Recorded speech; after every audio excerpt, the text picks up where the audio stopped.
అలా అయితే బలగం సినిమా అప్పుడు మీకు ఏదైనా మీ జీవితంలో కొన్ని విశేషాలు ఏమైనా మీకు గుర్తొచ్చి మీరు చాలా ఎమోషనల్ అయ్యి ఉండాలి.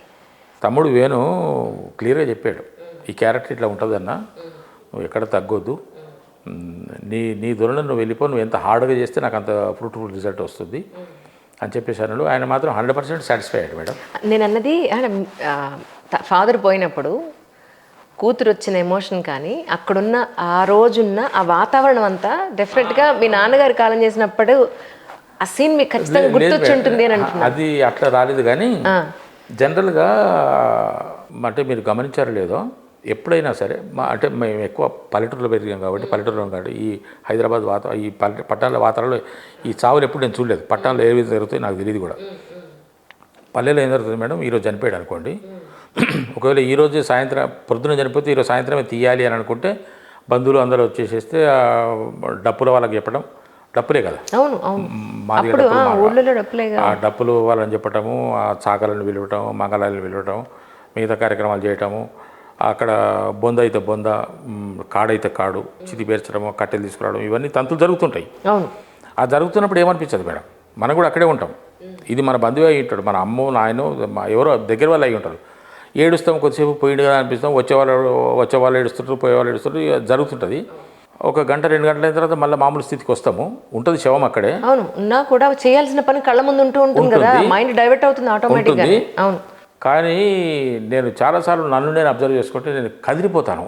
ఒకసారి ఎప్పుడు కదిలిపోతాను అని అంటే, శవం ఇక్కడంతా రెడీ అయిపోతుంది, బాబు సపోర్ట్ చేయండి అని చెప్పేసి అన్నట్టు, అప్పుడు డప్పులు మోగుతాయి. ఆ డప్పులు మోగినప్పుడు మాత్రం నాకు చాలా బాధ అనిపిస్తుంది మేడం. ఎందుకో మరి ఇదంతా జరుగుతున్నప్పుడు కూడా నాకు ఏమనిపించదు. ఆ డప్పులు ఎప్పుడైతే మోగినాయో అప్పుడు శవాన్ని లేపడము, తీసుకెళ్ళడము, ఇవన్నీ జరుగుతుంటాయి కదా, మళ్ళీ కనపడరు కదా అనేటువంటి ఒక బాధ అప్పుడు కలుగుతుంది. ఆ రోజు కూడా షూటింగ్లో సుధాకర్ రెడ్డి గారిని, అదే మన కొమరయ్యను పడుకోబెట్టి ఆయనను అంతా చేసినాము, తాళ్ళు కట్టినాము, తీసుకొచ్చినాము, పడుకోబెట్టాము, స్నానం చేయించినాము, బొట్టు పెట్టినాము, అంతవరకు ఏమనిపించలేదు. ఆ సప్పుడు చేయగానే వాళ్ళు ఎప్పుడైతే డమ్ డమ్ అన్నారో అప్పుడు ఏడుపు వచ్చింది నాకు. అది అంటే సహజంగానే ఏ మనిషి అయినా కూడా నిన్ననే వాట్సాప్లో నిన్ననో ఈరోజు చూసినాం పొద్దున్నే, నేను అనుకున్నా కూడా చెప్పుదామని అనుకోకుండా సందర్భం కూడా వచ్చింది కాబట్టి చెప్తున్నాను. శ్మశానంలోకి పోతే ఆయనకు శ్మశానం గోడ మీద ఒకటి కనిపించిందట, ఒక శ్మశానంలోనే గోడ మీద రాసి పెట్టారట వాళ్ళు. మనకు శ్మశానమే కదా వైరాగ్యం, అంతే, ఇంకో వైరాగ్యం ఉంటుంది. అయితే ఏం సాధించానని అనుకుంటున్నావు నువ్వు? ఇంతకాలం జీవితం నడిచినావు కదా, నువ్వు ఏం సాధించాలనుకుంటున్నావు? చివరికి నీవు ఎవరినైతే నమ్ముకున్నావో, ఎవరైతే నీ వాళ్ళు అనుకున్నావో వాళ్ళే నిన్ను కాల్చేసి వెళ్ళిపోతున్నారు అని. బాబోయ్ సచ్ ఎమోషనల్ వర్డ్ అండి బాబు. కదా మేడం, మనవారే కదా కాల్చేసిపోయేది. అట్లా అంటే శ్మశానం పోతే కదా మన మనిషి యొక్క జీవితం, మన యొక్క ఆగమనం ఏమిటి, మన యొక్క నిష్క్రమణం ఏమిటి తెలిసేది.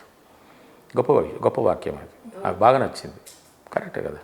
కాకపోతే ఇది నిరంతరం మన మనసులో మెదులుతుంటే మన యొక్క నడవడిక, మన యొక్క ప్రవర్తన వేరే విధంగా ఉంటుంది. కానీ దులిపేస్తాం మనం. శ్మశాన వైరాగ్యం అనేటువంటిది ఏదైతే ఉన్నదో, శ్మశానం నుంచి బయటకు వచ్చిన వెంటనే మళ్ళీ మనం ఏమైనా కారేదా, ఎటువైనా ఏమో ఇవే ఉంటాయి లోపల, ఏడ్చేది బయటకు రాగానే మళ్ళీ యథావిధిగా అయిపోతాం. జీవితం అంతే మేడం. అందుకే జీవితము మనిషి అసలు మనము ఇంతకుముందు మనం మాట్లాడుకున్న వాటిని కూడా మనిషి పుట్టుక నుంచి చావు వరకు వాడు 20 ఏళ్ళు బ్రతుకుతాడా, 60 ఏళ్ళు బ్రతుకుతాడా, 100 ఏళ్ళు బ్రతుకుతాడా అన్నది ఒకసారి మనం బేరీజ్ కాదు, ఒకసారి మనం లైన్ చేసి చూసుకుంటే ఏం చేస్తాం చివరికి ఏమవుతాం మనం అనేటి ఒకటి ఆలోచించుకుంటే మనం నిదానంగానే ఉంటాం. కరెక్ట్. అది ఎప్పుడు మన మనసులోకి రాదు కాబట్టి మనం ఏదో సాధించాలి, ఏదో చేయాలి. కొంతమంది అయితే వాళ్ళది ఏం జన్మనో నాకు అర్థం కాదు, కానీ వాడు 10 తరాలు సంపాదించి కూడబెట్టాలని అనుకుంటారు.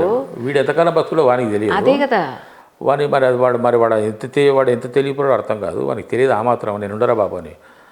అందరూ పోయినారు కదా, మనం కూడా పోతాం కదా, మరి వాడిని ఎందుకు చవటం చేయాలి, దద్దమం చేయాలి? అదే కదండి. ఇప్పుడు వీళ్ళు సంపాదించి పెట్టినా వానికి ఏమవసరం? అసలు దాన్ని కాపాడుకునే స్థితి కూడా వీడికి ఉండదు. లేదు, బూడిదలో పోసిన పన్నీరే అయిపోద్ది. ఇప్పటికే ఇది అయిపోయిన తర్వాత మీకు చాలా విషయాలు చెప్తాను. ఇది అయిపోయిన తర్వాత మీకు చాలా విషయాలు చెప్తాను. ఇప్పుడు సంపాదిస్తున్న సంపాదన ఎవ్వడిది కూడా వీడినంత వరకే వాంది. అంతే.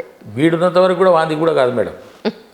వీడు ఇంకా ఫిల్టర్ చేసి మనం ఆలోచిస్తే వాడు దాన్ని కనుక హరాయించుకోగలిగితే, దాన్ని కనుక అతను ఆలోచించగలిగితే, ఇప్పుడు వీడు అనుభవిస్తున్నది కూడా వాంది కాదు. అవును అవును. నాకు బెంగళూరులో తోట ఉన్నది, వాడకుండడు. మద్రాసులో బీచ్ పక్కన పెద్ద ప్యాలెస్, వాడు అనిపించడానికి టైమే లేదు. మరి ఇంకా నీ దాన్ని నువ్వు అనుకుంటున్నావు కానీ నీది కాదు అది. ఇన్ని టెన్షన్స్ లో సంపాదించిన తర్వాత కానీ షుగరు బీపీలు వచ్చి నువ్వు కరెక్ట్ కడుపు నుండి అన్నం కూడా తినలేకపోతున్నావు. నీకున్నది లింగలాగా ఒక కొడుకు ఒక బిడ్డనే ఉంటుంది. అవును. ఒక్కడే కొడుకు ఒక్కడో బిడ్డ. వానికి చెంప దెబ్బ కొడితే ఏడ్చి తెలివి కూడా ఉండదు. వానికి ఏడవటం కూడా ఒక తెలివే, ఏడవటం కూడా ఒక కళనే. చాలామందికి ఏడవటం కూడా రాదు.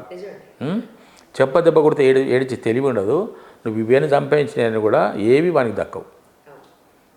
నేను మా బంధువులకు కూడా ఇప్పుడు చెప్తున్నాను, మీరు అక్కడ అది ఉన్నది ఇక్కడ ఇది ఉన్నది అనుకుంటే ఏది మీది కాదురా నాయన, అవన్నీ మందిపాలు అయిపోతాయి.